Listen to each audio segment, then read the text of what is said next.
Morning students. So last class में हम लोगों ने क्या स्टडी किया था?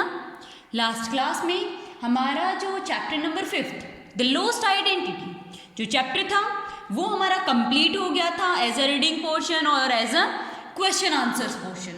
ओके, वो चैप्टर हम लोगों ने कंप्लीट कर लिया था। सो अगर आपको कोई प्रॉब्लम है, कोई डाउट है, समझ नहीं आ रहा तो आप पूछ सकते हो। Okay, now what we'll do in this class?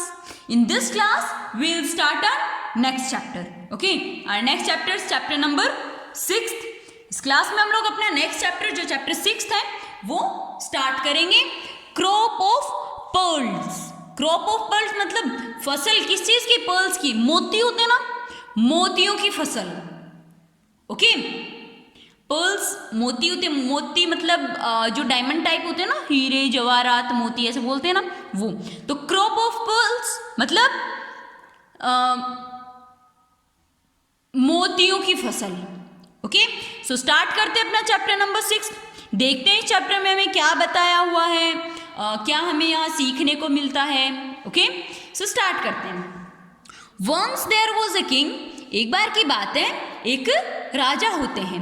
Who was gorgeous and kind, जो कि बहुत ही gorgeous होते हैं और सबके लिए बहुत ही kind होते हैं, दया मतलब दया का भाव रखने वाले होते हैं ना, वैसे होते हैं। Okay, he was interested in the welfare of his subject, वो इंटरेस्टेड होते हैं अपने सब्जेक्ट में, मतलब अपनी जो उनकी जो प्रजा है, जो किंगडम है उनका, उनको प्रोटेक्ट करना, उन्हें सेव करना, उन्हें किसी भी टाइप की कोई भी प्रॉब्लम ना हो। ओके, इन सब सब्जेक्ट्स के बारे में वो बहुत ही ज़्यादा वेलफेयर थे, केयरफुल थे। And it was his greatest wish that, और उनकी सबसे बड़ी इच्छा क्या थी? उनकी सबसे बड़ी इच्छा ये थी कि all should live in peace and happiness, सबको एकदम शांति से और खुशी से रहना चाहिए। मतलब लड़ना झगड़ना, लड़ाई झगड़ा वगैरह होता है, ये नहीं करना चाहिए। सबको बहुत ही खुशी खुशी एकदम शांति से रहना चाहिए। And none should have any cause of glam, और किसी को भी मतलब कोई भी जैसे कंप्लेन का मौका नहीं मिलना चाहिए। ओके, कि कोई भी मुझे आके किसी भी टाइप की कोई भी कंप्लेन कर सके, उन्हें वो बिल्कुल भी अच्छा नहीं लगता था। So he wondered about the country incognito to learn the true condition of his people. तो एक दिन वो डिसाइड करते हैं कि वो मतलब एक नॉर्मल सी वेशभूषा लेके, जैसे नॉर्मल पीपुल होते हैं ना, ऐसे राजा बन के नहीं, एकदम से एक नॉर्मल पीपुल अपनी मतलब जो फॉल्स आइडेंटिटी जो होती है वो लेके वो अपनी कंट्री, वो जो उनका किंगडम था, उस किंगडम में वो लोगों की कंडीशंस, ओके, जो उनकी रियलिटी जो कंडीशंस जो हैं उनके बारे में जानने के लिए वो निकलते हैं। ओके, वन डे, एक दिन, he was in discuss, he show a strange sight, एक बार ऐसा ही हुआ कि वो मतलब अपनी फॉल्स आइडेंटिटी, वो ऑलमोस्ट ऐसे फॉल्स आइडेंटिटी लेके वो निकला करते थे। ओके, एक बार होता है कि वो फॉल्स आइडेंटिटी लेके निकल रहे थे, तो एकदम से वो उन्होंने क्या देखा, एकदम से मतलब आश्चर्यचकित होने वाला होता है ना, उस तरह से उन्होंने देखा a farmer was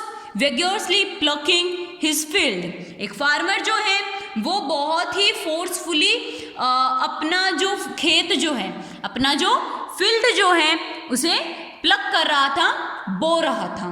okay,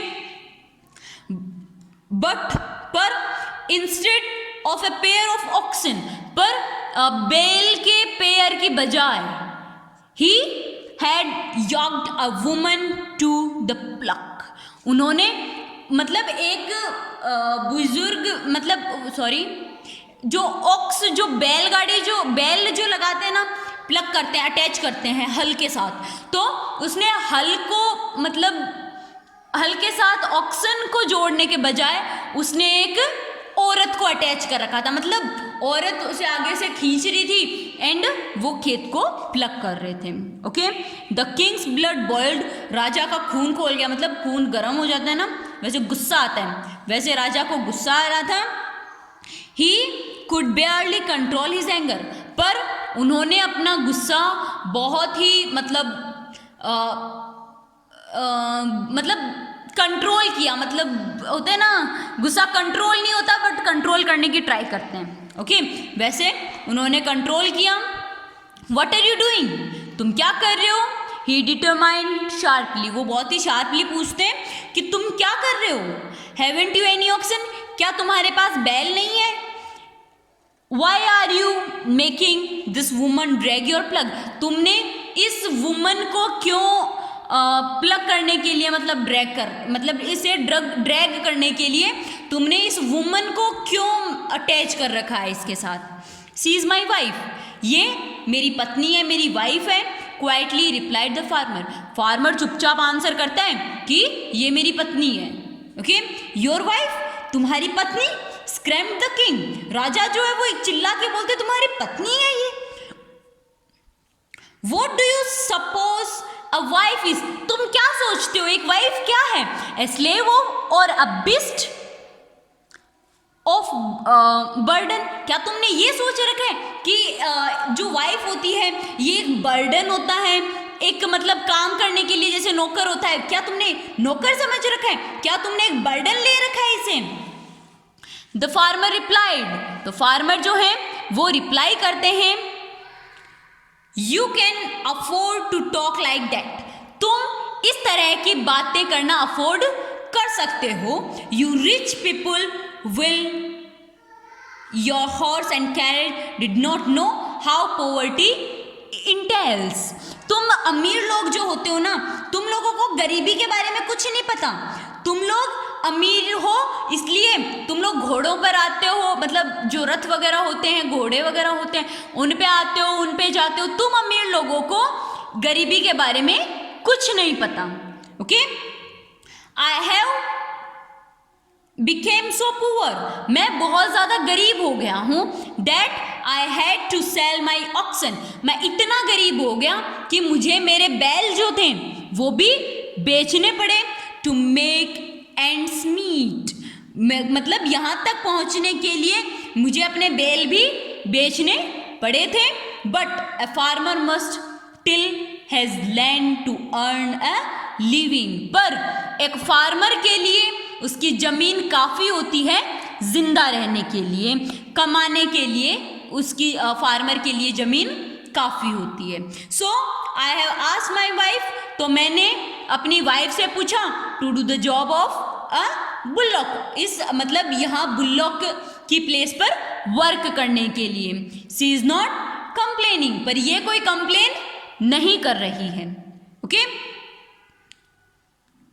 so today up to here only, you have to read this chapter twice, okay, and you have to find the hard meanings, okay, and you have to find their meanings also from your dictionary, okay. And if you have any problem, any doubt, you can ask to me, okay. Bye.